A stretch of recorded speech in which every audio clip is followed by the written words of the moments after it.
Civil प्रक्रिया संहिता विधेयक 2020 पर राजभवन और कांग्रेस सरकार में सियासत जारी है। जो संशोधन राजभवन भेजा गया है उस पर राज्यपाल ने साइन नहीं किए, जबकि राजभवन से कहा गया कि रोडा एक्ट में कोई संशोधन राजभवन भेजा ही नहीं गया। इस पूरे मामले में कांग्रेस और राजभवन आमने सामने हुए हैं। पेश है खास रिपोर्ट।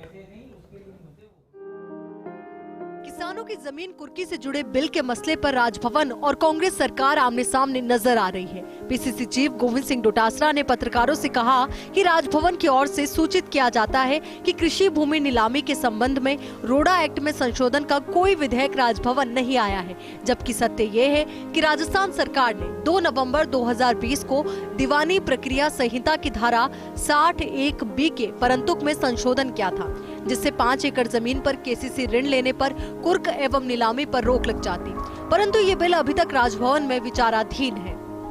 2/11/2020 को राजस्थान की विधानसभा ने इसको पारित किया था और उसके बाद में राज्य सरकार ने, होम डिपार्टमेंट ने 24/11/2020 को महामहिम राज्यपाल के यहाँ भेजा था।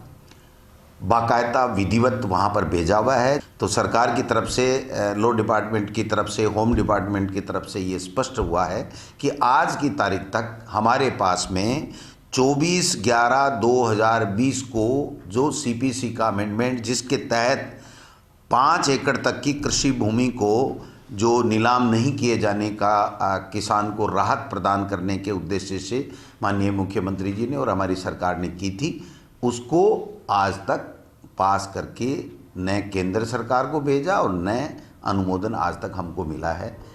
पूरा घटनाक्रम तब सामने आया जब किसानों की डेलीगेशन ने राजभवन को अपना ज्ञापन सौंपा। उधर गहलोत सरकार के समर्थन में पीसीसी चीफ गोविंद सिंह डोटासरा उतर आए। हालांकि उन्होंने राजभवन के बारे में बोलने को लेकर सावधानी बरती और ये भी कहा कि बिल राज्य सरकार के पास दोबारा नहीं आया, अब राजभवन ही सही जानकारी दे। बिल को राजभवन से हरी झंडी मिल जाती तो किसानों को राहत मिल जाती। अगर ये बिल पारित हो जाता तो जो राजस्थान सरकार की, कांग्रेस की सरकार की, अशोक गहलोत जी की जो मंशा थी कि हमारे किसानों की 5 एकड़ तक की जो भूमि है वो नीलाम नहीं हो, वो चीज़ आज उनको रिलीफ मिल जाती। तो महामहिम राज्यपाल के स्तर के ऊपर है या केंद्र सरकार के पास में है, ये तो वही बता सकते हैं। मैं इतना कह सकता हूँ आज की तारीख में कि राज्य सरकार के पास में दोबारा ये पारित होकर के या अनुमोदित होकर के या कोई आक्षेप लग करके वापस नहीं आई। प्रदेश कांग्रेस कमेटी के अध्यक्ष गोविंद सिंह डोटासरा ने कहा कि जब तक बिल पारित नहीं होगा तब तक किसानों को पूरी राहत नहीं मिल पाएगी। राज्यपाल से गुजारिश है कि इसे जल्द ही मंजूरी दे। डोटासरा ने फिर दोहराया कि केंद्र सरकार किसानों के खिलाफ है। फर्स्ट इंडिया के लिए योगेश शर्मा की रिपोर्ट।